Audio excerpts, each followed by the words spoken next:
오늘은 기도의 균형이라는 제목으로 함께 은혜를 나누겠습니다.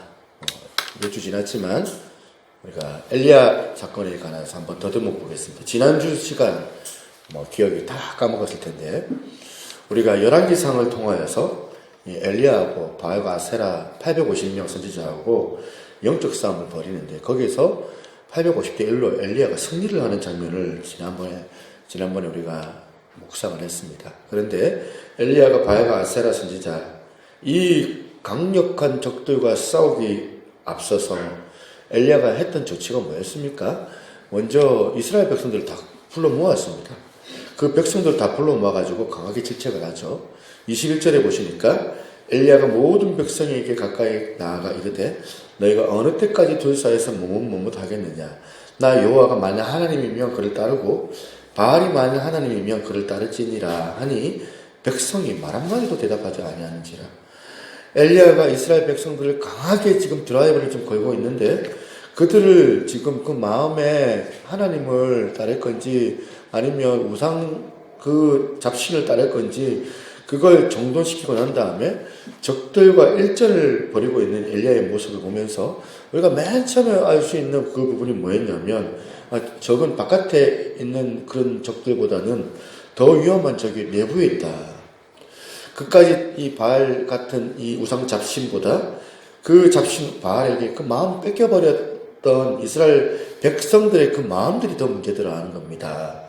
지난 시간에 우리가 한번 살펴봤습니다. 이렇게. 그런데 그렇게 엘리야가 정확하게 이 상황을 분별하고 영적으로 제대로 진단을 해서 믿음으로 한 걸음씩 더 나아갈 때에 하나님께서 드디어 이 엘리야의 그 선언 가운데 역사를 하시는데 우리가 제단에 불이 떨어지고 하나님께서 기적으로 응답을 하시는 그 장면이 나옵니다. 여러분 상상을 한번 해보십시오. 지난번에 850대 1이에요. 혼자서 850명을 이기는데 그 놀라운 영적 승리를 벌어지는 것을 목도했던 이스라엘 백성들이 얼마나 흥분했겠습니까? 이게 얼마나 일어나는 정말 놀라운 승리냐, 놀라운 감격이냐.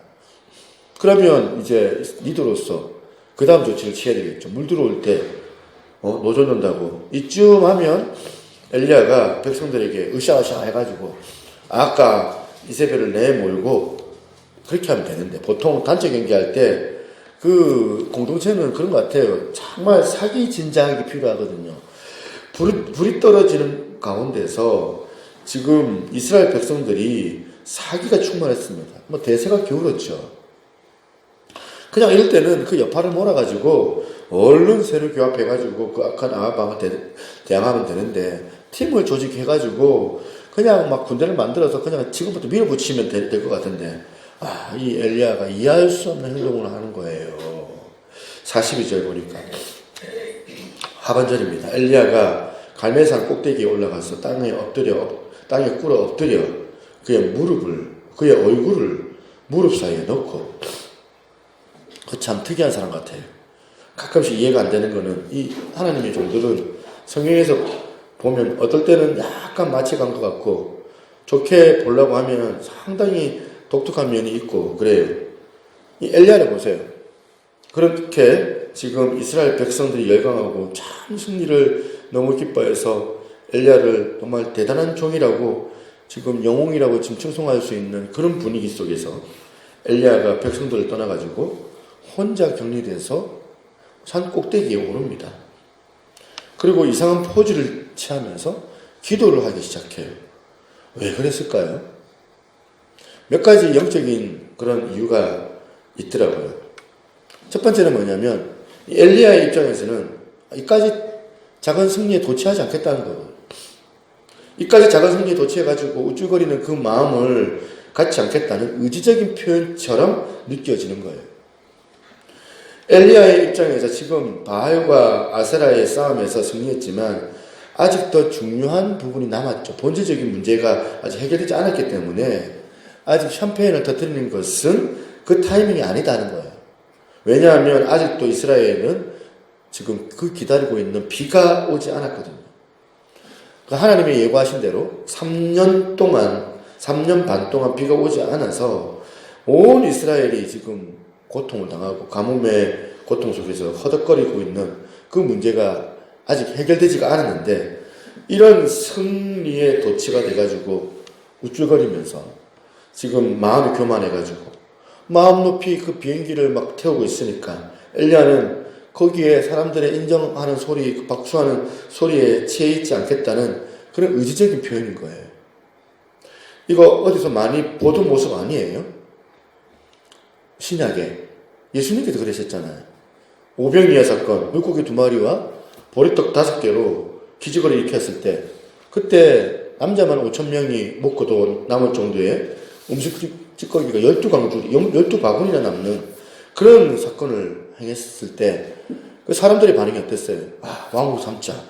많은 사람들이 열광합니다. 이 예수를 이스라엘 왕으로 삼자는 그 분위기를 막 띄우고, 막 소문을 내고, 열광을 하고, 박수를 치고, 환호를 할 때, 예수님께서 도리어 황급하게 제자들을 재촉해가지고 어디로 갑니까? 배를 타고 산으로 올라가 버리시잖아요. 여기에서 예수님께 우리가 배우는 게 뭐예요? 사람들은 위기 가운데 절망적인 그 좌절된 어떤 일에 경험하는 그때에 우리는 알잖아요. 그 사람이 위기 가운데 어떻게 하는 그 행동에 따라서 그 사람이 그 심성이 어떠한지, 그 사람의 본색이 어떠한지, 그 사람이 어떤 반응을 하느냐에 따라서 그 사람의 인격에 무게가 나타나요. 그런데 똑같은 거예요. 역으로도 마찬가지인 거예요. 자기 생각보다 훨씬 일이 잘 풀리고 또 잘 나가고 생각지도 않는 일로 인해 가지고 사람들에게 인정을 받고 박수를 받을 때 막 기분이 좋아져 가지고 성취감을 가지고 성공을 했을 때 그 사람이 가지고 있는 반응의 태도가 어떠한 태도인가에 따라서 그 사람의 그 본성이 규정짓게 되더라는 거예요. 저는 오늘 여러분을 축원합니다. 축복합니다. 여러분들이 정말 이 땅에서 많은 승리와의 기쁨을 누리는 것을 저는 보고 싶어요. 영적으로 승리하는 것을 내가 여러분들이 경험하는 것들을 내가 보고 싶습니다. 때로는 사람들에게 인정을 받고 생각하지 않는 일들이 척척 잘 풀리고, 저는 여러분들이 주변 사람들에게 이 엘리야가 지금 그렇게 칭송을 받는 것처럼 여러분들도 그렇게 보면 사회생활 하면서 인정을 받으면서 이 땅을 그렇게 살기를 바랍니다. 그런데 제가 바라는 것 가운데 더 중요한 것은 뭐냐?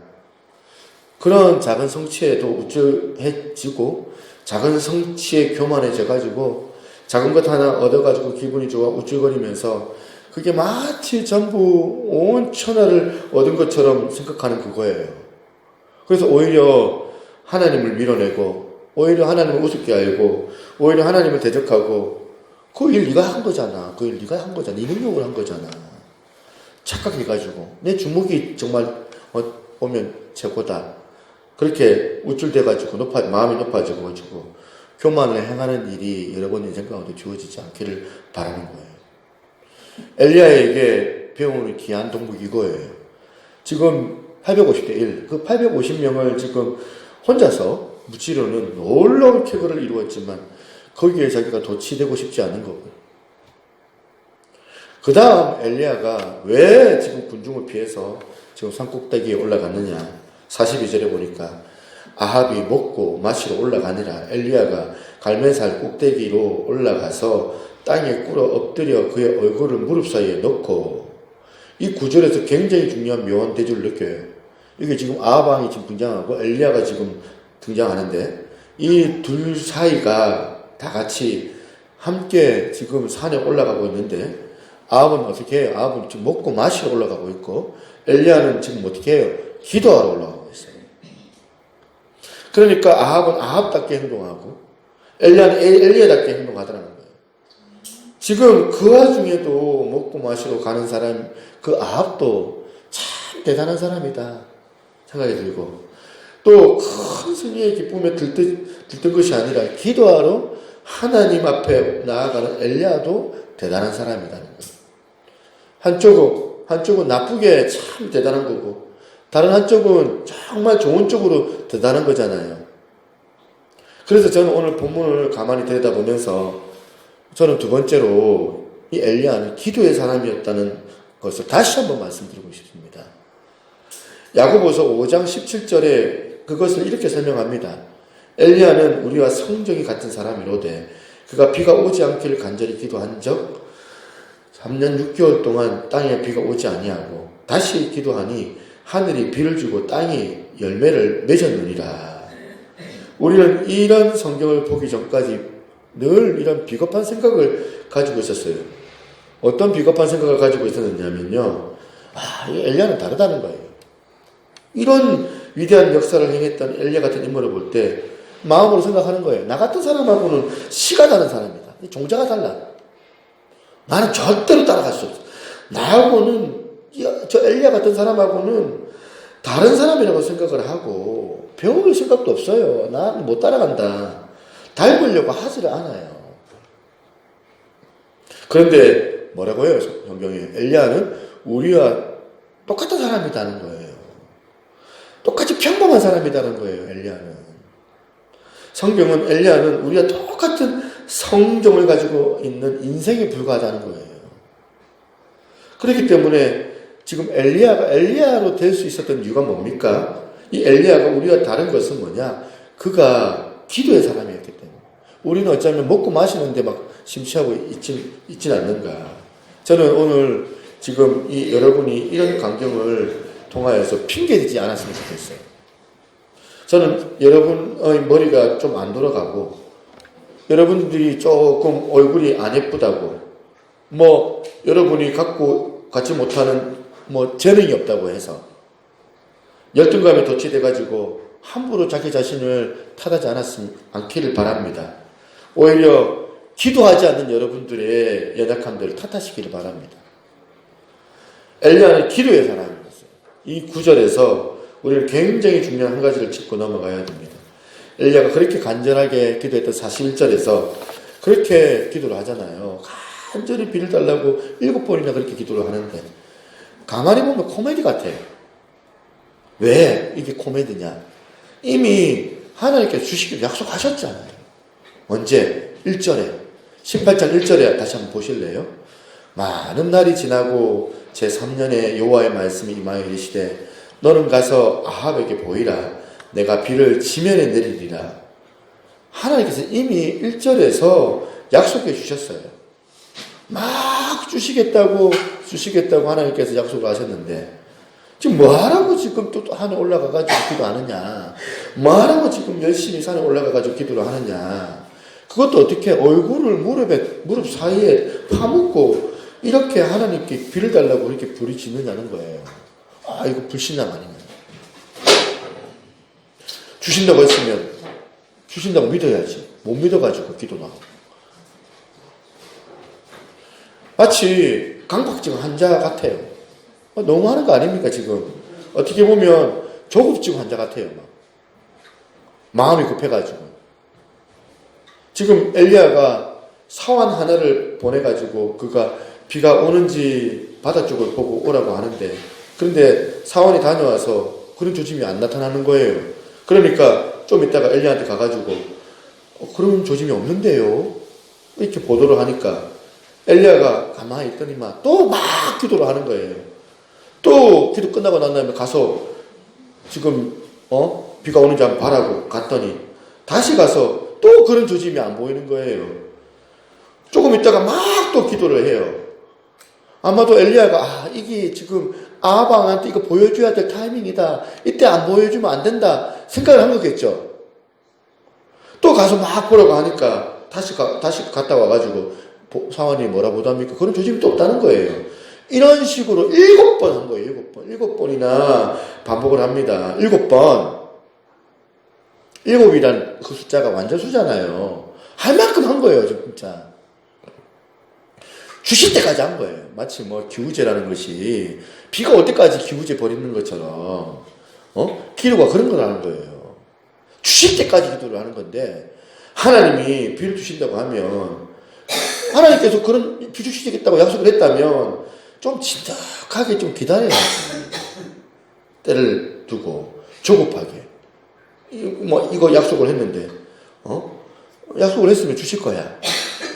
기다리면 주시겠지. 그런 믿음이 있어야 되는데 지금 아합 앞에서 기다리면서 아합 앞에서 같이 먹고 마시고 쉬고 있으면 자기도 얼마나 좋아요. 그런데 여러분, 엘리야가 하나님께 약속을 했는데 그것 지금 못 기다리면서 마치 우리가 볼 땐 조급해 보일 정도로 왜 이렇게 열심히 기도를 했을까요? 여러분, 이 부분을 설명하자면요, 보편적으로 이 에스겔서 36장을 우리가 봐야 돼요. 에스겔서 36장을 보면 지금 하나님께서 지금 망해버려가지고 바벨론의 포로로 가 있는 유대 백성을 향하여서 그들을 해방시켜 주시겠다는 놀라운 축복의 약속의 말씀들이 막 등장을 하거든요. 얼마나 이 36장에 놀라운 하나님의 말씀이 담겨져 있는지 몰라요. 회복의 약속의 말씀들. 그런데요, 그 축복의 말씀 다 전해주신 다음에 36장, 37장 하반절에, 상반절에 보니까 이런 굉장히 중요한 한 가지 메시지가 담겨져 있습니다. 이렇게 말씀하십니다. 주 여호와께서 이같이 말씀하셨느니라. 그래도 이스라엘 족속이 이같이 자기들에게 이루어 주시기를 내게 구하여야 할지니라. 그러니까 이 말씀은요, 우리가 지금 기도에 관하여 기도와 관계되어져 있는 너무너무 중요한 그 지침이 담겨져 있는 거거든요. 하나님이 뭐 하라고 지금 말씀하셨습니까? 36장에 하나님께서 회복의 약속의 말씀, 이 주옥 같은 축복의 약속의 말씀을 분명히 다 주실 것이다. 그래도 너희들이 기도해야 된다는 거예요. 너희들이 엘리야처럼 구해야 된다는 거예요. 하나님은 당신이 우리에게 주실 만한 축복의 약속을 주시는데 어디에 담아서 주시느냐? 기도의 그릇에 담겨져 있을 때에 우리에게 그 기도의 그릇으로 우리에게 주시기를 원하신다는 거예요. 그러니까 우리가 예수 그리스도를 개인의 구주로 영접할 때부터 영육간에 하나님께서 우리에게 축복의 약속을 우리가 다 받았습니다. 뭐 지금 죽어도 우리는 천국 가는 약속, 지금 어떻게 될지 알지 못하는 먼 미래에 뭐 어떻게 보면 공수표를 날리는 것 같은 그런 어떤 약속 어떡하나 생각을 하게 될 수 있는 그런 먼 미래의 약속만 우리 하나님께 주신 게 아니에요. 오늘 현재 우리 삶 속에서 우리 현재 지금 승리하는 그런 인생을 살아내게 하시기 위하여서 약속하신 하나님의 놀라운 축복이 이미 우리 가운데 주셨다는 거예요. 그런데 이 축복이 어떨 때 응답이 됩니까? 기도라는 그릇에 담겨질 때에 우리 가운데 비로소 우리 인생이 그 놀라운 축복의 현장이 펼쳐진다는 사실입니다. 제게 그냥 이른바 통장에 10억이 있어요. 그렇다고 제가 통장에 돈이 그렇게 있다는 게 아니라 10억이 있는데 한 10억쯤 있는데 그 통장이 생각만 해도 기뻐요. 그 통장에 10억 통장 이거 가지고 찢어가지고 사용하는 게 아니더라는 거예요. 그 통장을 현금으로 만들려면 어떻게 해야 돼요? 절차를 밟아야 돼요. 은행에 가서 종이에다 적어내고 내 통장 찍고 그래가지고 은행 직원에게 창구에 내면 그때 돈으로 바꿔주는 거거든요. 이게 기도의 원리라는 거예요. 여러분, 우리가 왜 이렇게 가난하게 사는지 아십니까? 왜 우리가 영적으로 이렇게 가난한지 아세요?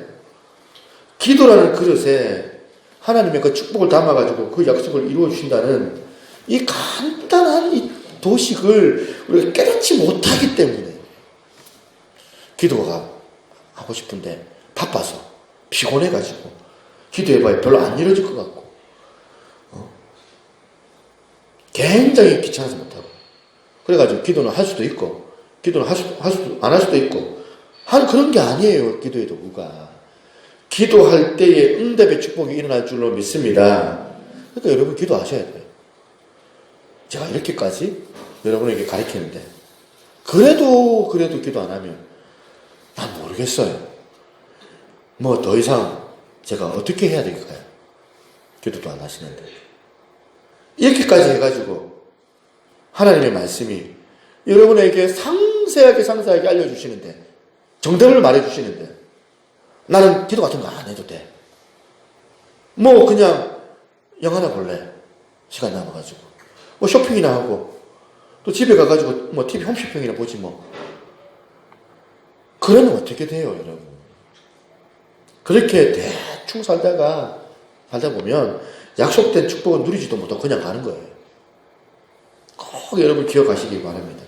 엘리야가 이미 하나님이 비를 주시겠다고 약속했음에도 불구하고 왜 이렇게 간절히 기도했을까요? 왜 간절히 비를 달라고 기도했냐?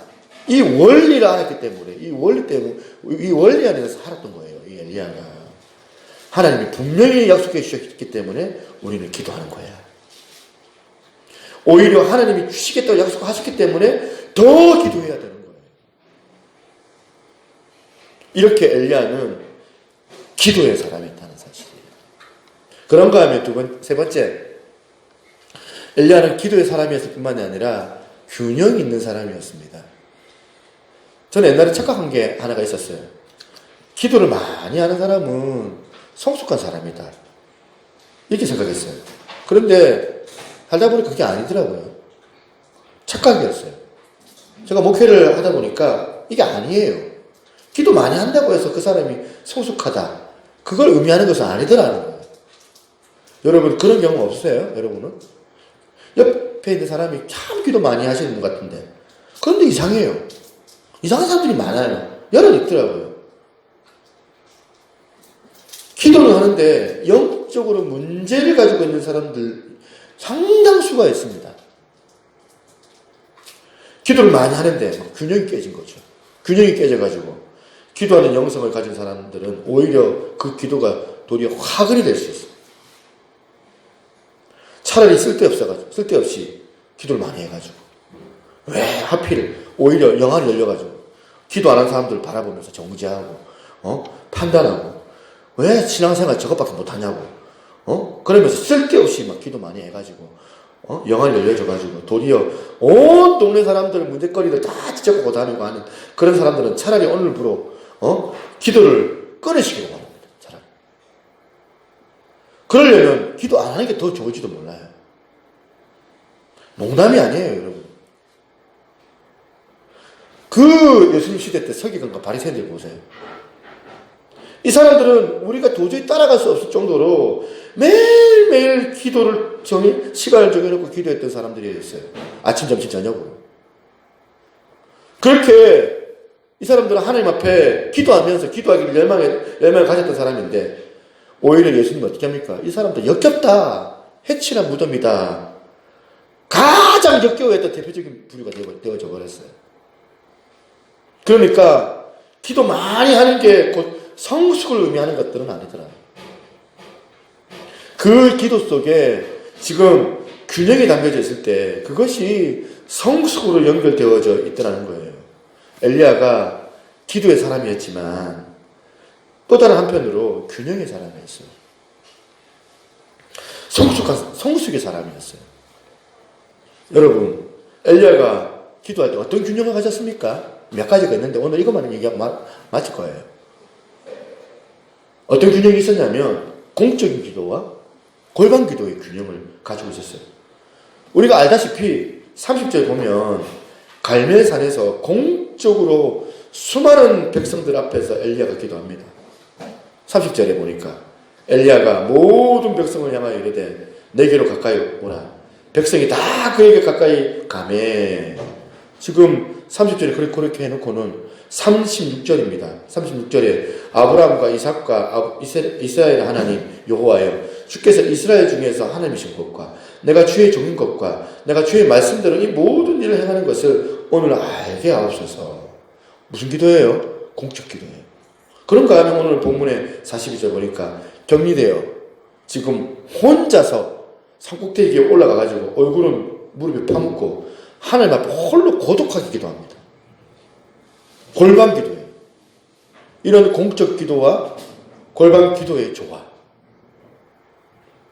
이 두 가지 균형, 이 두 가지 조화가 잘 아우러져 있는 사람이, 이런 사람이 성숙의 사람이에요. 이런 사람이 기도의 사람이라는 거예요. 저는 오늘 우리 교회가 예배 때 정말 저는 기뻐요. 이렇게 한 번씩 기도 모임 가지면 그렇게 풍성하게 기도 드리는 거 보면서 참 감사해요. 더 뜨거워야 되겠죠. 더 은혜로워야 되겠죠. 더 하나님의 역사가 나타나야 되겠죠. 그런데 저는 정말 이런 소망이 있어요. 예배 때마다 우리가 공적 기도가 주어져야 되는데 모여가지고 뜨겁게 기도하고 살아계신 하나님을 다 만나고 돌아갔으면 참 좋겠어요. 제가 이제 은혜의 강가로 해가지고 매번 어느 교회들 가잖아요. 가서 보면 어떤 교회는 정말 성령의 기름 부음이 있고, 어떤 교회는 큰 교회인데도 막 보면 막 기도하기가 막 벅차고 힘들 때가 있어요. 저는 예배 때 우리 교회가 정말 기도가 절로 나오고, 보면 은혜 받아가지고 막 성령의 기름 부음이 나타나고, 은혜가 나타나가지고 방언이 터지고, 성령의 임재가 경험되는 그런 살아계신 하나님의 은혜가 경험되는 그런 기도의 맛을 우리 교우들이 다 맛보셨으면 참 좋겠습니다. 그런데 그게 다가 아니에요. 이 공적 기도를 열심히 드리기 위해서는 무슨 균형이 필요하냐면 골방 기도가 필요해요. 제가요, 새벽에 따로 시간을 정해가지고 하나님과의 그 시간을 안 가지면 1년도 안 돼가지고 제 목회가 막 항폐해질 거예요. 하루 기도가 부족하면 느껴요. 벌써 마음이 강팍해가지고 우리 집사람, 우리 사모님한테 짜장부터 부리더라고요. 그걸 제가 발견해요. 우리가 균형을 가지려면 공적 기도도 중요하지만 골방 기도가 중요하다. 여러분에게 있어도 골방은 어디예요? 오늘 집사님 이야기를 들어보니까 어떤 집사님은 집이 13평밖에 안 돼요. 근데 애들이 많대요. 애들이 많아가지고 집에 기도할 만한 골방을 찾을 수가 없대요. 그래가지고 하나님 앞에 하나님 나에게 골방을 주십시오. 이분이 약속된 시간을 내고 기도드리기 위해서 지금 어디를 골방으로 삼았는지 아십니까? 화장실에 들어가가지고. 시간 안 되면 화장실 들어가가지고. 그렇게 골방 기도를 가지는 거예요. 이 시간 여러분의 마음에 찔림이 있기를 바랍니다. 오늘 우리가 사실 마음만 먹으면 여러분의 골방을 얼마든지 찾을 수 있는 여건이 있어요. 그럼에도 불구하고 교회 생활 30년, 40년 그렇게 다녀도 자기 생애에 이런 기도의 골방이 없는 인생이라면, 이런 영적 마진이 없는 인생은 늘 삭막하게 그지없어요. 매사에 짜증이 많아요. 매사에 하는 일마다 신경질이 나요. 마음에 분이 가득해요. 왜 그런지 아세요? 여러분의 그 완충 역할을 해야 될 그 신축적인 보호막을 만들어주는 골방이 없어서 그래요. 여러분, 처음부터 기도의 사람이 없어요. 기도는 훈련이니까. 처음부터 만들어지는 게 아니에요. 그러니까 골방에서 기도하는데, 이거는 이제 저도 이거 한번 해봐야 되겠다.